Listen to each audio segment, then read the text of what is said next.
السلام علیکم، بسم اللہ الرحمن الرحیم، نحمد و نصلی علی رسول الکریم۔ سورہ کہف کے 12 مرکزی موضوعات میں سے ہمارا 7واں مرکزی موضوع قصص القرآن ہے۔ اس کے 4 حصے ہیں۔ چوتھا حصہ ذوالقرنین کے بارے میں ہے، اس میں سے 4 ضمنی موضوعات ہیں، جس میں چوتھا ہے تیسری مہم۔ کل 8 نکات ہیں جی، اس کو دیکھیں۔ پھر 92 میں آ رہا ہے کہ ایک مزید مہم کی جس نے تیاری کی ہے۔ اگلے 2 نکات ہیں جس میں سے پہاڑوں کے درمیان وہ جا پہنچا اس مہم میں، اور وہاں ایک اجڑ قوم سے ملاقات ہوئی، ٹھیک ہے نا۔ اس نے سارا انتظام کیا، چلا ادھر۔ پھر بین السدین، 2 دیواریں، 2 پہاڑ تھے اونچے اونچے، یا درے ہوتے ہیں نا، اگر آپ کہیں گلگت کی طرف جائیں تو ادھر بھی پہاڑ ادھر بھی پہاڑ۔ تو اس نے وہاں ایک قوم پائی کہ لا یکادون یفقہون قولا، وہ کسی بات کو سمجھتے ہی نہیں ہیں۔ ان کو اسی سے فقہ اسی سے کہتے ہیں، علم حاضر سے علم غائب تک پہنچنا، سمجھ نکالنا، تو کسی بات کو سمجھتے ہی نہیں ہیں۔ تو ذوالقرنین کی جو تیسری مہم تھی غالباً شمال کی جانب تھی۔ قرآن میں سمت کا تعین نہیں ہے، قیاس یہ ہے کہ وہ شمالی جانب قفقاز کاکیشیا کے پہاڑی علاقہ تک چلا گیا۔ ذوالقرنین اور یہ قوم ایک دوسرے کی زبان نہ سمجھتے تھے۔ مسلم مورخین کے مطابق یاجوج ماجوج سے مراد انتہائی شمال مشرقی علاقہ کی قوم ہے، کہ وہاں کی وحشی قوم ہے جو ان پہاڑی دروں کے راستہ میں یورپ اور ایشیا کی مہذب قوم پر حملہ آور ہوتی تھی۔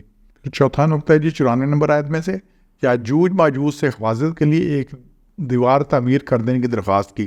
جب اس علاقے میں پہنچا تو انہوں نے کہا جی ایک یہاں مفسدون، فساد کرنے والے لوگ ہیں۔ کون ہے؟ یاجوج اور ماجوج۔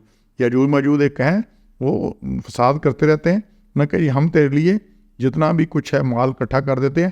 خرجن علی، خراج سے ہے نکالنا، اسی سے خراج ہوتا ہے، لگان لینا، مال لینا، جو زمیندار کو لوگوں کو دینا پڑتا ہے، حکومت کو خراج۔ تو ہمارے لیے ان کے لیے ایک دیوار بنا دے۔ یہ 94 میں آ رہا ہے، یہ درے میں تھی، اپنی بات کی ابھی۔ تو وہ لوگوں نے جو وہاں پہ رہنے والے تھے، انہوں نے ذوالقرنین سے التجا کی کہ یاجوج ماجوج سے بچاؤ کے لیے ان دروں میں ایک دیوار تعمیر کر دے، راستہ بند ہو جائے۔ یہ ایسے جیسے ڈیم بناتے ہیں نا، تو پانی آ رہا ہوتا ہے، جیسے منگلا ڈیم دیکھیں، تربیلا ڈیم دیکھیں، تو پیچھے سے پانی آ رہا ہے تو آگے ایک بند لگاتے ہیں، دیوار بنا دیتے ہیں، پیچھے وہ جھیل بن جاتی ہے، سارا پانی اکٹھا ہو جاتا ہے۔ تو ایک دیوار بنا دے ہمارے لیے، وہ اس دیوار کی لاگت دینے کو ہم تیار ہیں۔ ذوالقرنین نے ان کی اس درخواست کو قبول کیا اور انہیں افرادی قوت اور تعمیراتی سامان مہیا کرنے کا کہا۔ اور 5واں اسی بارے میں ہے نقطہ 95 سے، کہ ذوالقرنین کا اس قوم کو انسانی وسائل مہیا کرنے کا حکم۔ اور پھر چھٹا ہے 96-97 میں سے، تانبا پلائی لوہے کی دیوار میں نقب لگانا یا پار کرنا ممکن نہ ہو سکے گا، تو اس نے لوہے کی دیوار بنائی جس میں تانبا ڈال دیا۔ آگے یہی آ رہا ہے جی کہ رحمت الہی سے دیوار کی تعمیر مکمل ہوئی۔ اور پھر 99 میں آ رہا ہے، جب اللہ کا حکم آئے گا تو تمام دیواریں ہموار ہو جائیں گی۔ جب قیامت آئے گی، جب اللہ کا حکم چاہے گا، یہ زلزلے سب کچھ گرا دیتے ہیں، باقی سب کچھ گراتے ہیں، تو زمین بالکل چٹین میدان بن جائے گی۔ تو یہ سارا کچھ ہو کے رہنا ہے۔ یہ جو سد ذوالقرنین ہے، جو اس نے دیوار بنائی تھی، یہ دیوار کہاں پہ ہے، اس میں کافی اختلافات ہیں۔ سب سے مشہور دیوار چین ہے، جو 1200 میل سے زائد لمبی ہے اور تقریباً 235 قبل مسیح میں تعمیر ہوئی۔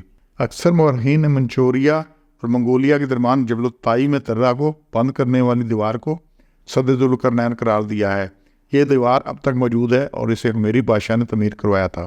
بعض روایات کے مطابق یہ دیوار 50 میل لمبی، 29 فٹ اونچی اور 10 فٹ چوڑی تھی۔